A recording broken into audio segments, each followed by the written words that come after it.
Setiap awal pasti ada akhirnya. Dan setiap permulaan kisah pasti ada penutupnya. Rasulullah SAW diberikan tugas oleh Allah Subhanahu wa Ta'ala sebagai perantara hidayah untuk umat-umatnya agar mereka menyembah Allah Subhanahu wa Ta'ala. Dan begitu selesai tugas itu, tentu Rasul akan kembali lagi kepada Allah Subhanahu wa Ta'ala.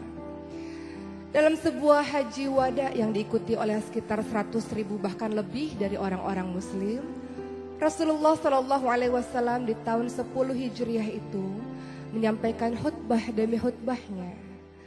Dan suatu ketika Rasul bertanya kepada sahabat-sahabatnya, "Kalau kalian kelak ditanya oleh Allah tentang aku, maka apa jawaban kalian?" Sahabat Nabi menjawab, "Wahai Rasul, Engkau adalah orang yang telah memberikan risalah, amanah dan senantiasa menasihati kami." Maka Rasul katakan, "Wahai Allah, saksikan wahai Allah, saksikan wahai Allah, saksikan wahai Allah." Begitu kata Rasulullah SAW.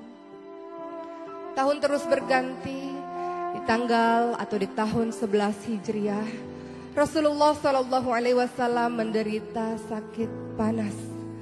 Sakit akibat diracuni oleh orang Yahudi, seorang wanita Yahudi di tahun 7 Hijriah pada saat perang Khaybar. Seorang wanita tersebut menaburkan racun di daging yang dimakan oleh Rasulullah. Dan dampak dari racun tersebut mulai terasa di tahun 11 Hijriah. Rasulullah SAW dalam keadaan sakit, kemudian pergi ke pemakaman Baqi dan mendoakan seluruh para syuhada yang berada di Baqi. Rasul katakan, sesungguhnya aku pun akan menyusul kalian. Pada saat itu Rasulullah SAW meminta izin kepada istri-istrinya untuk beristirahat di rumah Aisyah, istri yang sangat dicintai oleh Rasulullah SAW.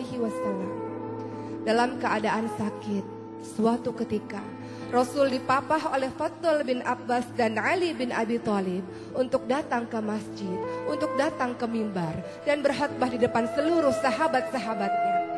Rasul katakan, "Tidak ada yang aku khawatirkan dengan kalian kecuali pada saat dunia ini dibentangkan oleh kalian dan kalian berlomba-lomba untuk mengejarnya, dan dunia itulah yang akan membinasakan kalian," kata Rasulullah.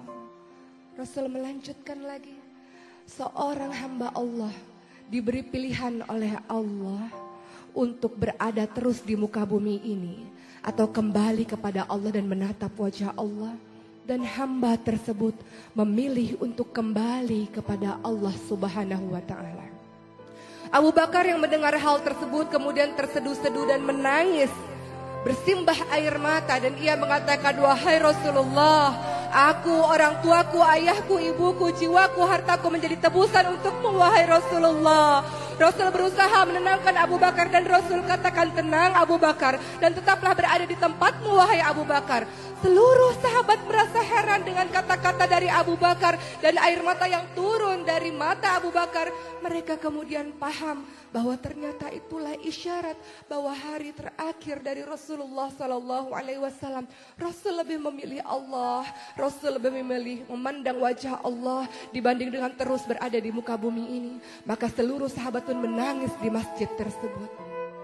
Rasulullah dalam keadaan semakin lemah, kemudian dipapah kembali oleh Ali bin Abi Thalib dan Fadl bin Abbas kembali ke rumahnya.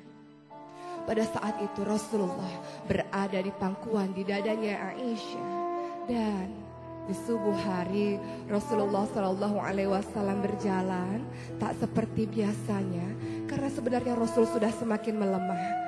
Namun pada hari itu Rasul membuka tirai di depan pintu rumah Aisyah yang langsung berhadapan dengan para sahabat yang sedang melaksanakan sholat subuh dipimpin oleh Abu Bakar. Hampir dan nyaris saja seluruh sahabat membatalkan sholat tersebut karena menurut mereka, lihat Rasul sudah sembuh, Rasul sudah segar, Rasul bisa kembali menjadi imam sholat kita, menjadi pemimpin kita. Hampir saja mereka membatalkan sholat tersebut, namun Rasul kembali memberi isyarat untuk tetap melanjutkan sholat itu. Dan mereka mengira senyuman yang dilakukan oleh Rasulullah adalah tanda bahwa Rasul akan kembali kepada mereka. Namun tidak, kenyataannya Rasul kembali ke dada, ke pelukan dari Aisyah, istri yang dicintainya. Dan pada saat itu Fatimah datang ke rumah Aisyah. Dan Fatimah biasanya disambut oleh Rasul. Rasul berdiri biasanya. Rasul mencium Aisyah, Fatimah biasanya. Namun apa yang terjadi pada saat itu? Rasulullah SAW dalam keadaan lemah dan tak sanggup untuk menyambut kedatangan Fatimah. Maka Fatimah pun memandang ayahnya. Wahai ayah, betapa berat penderitaanmu wahai ayah.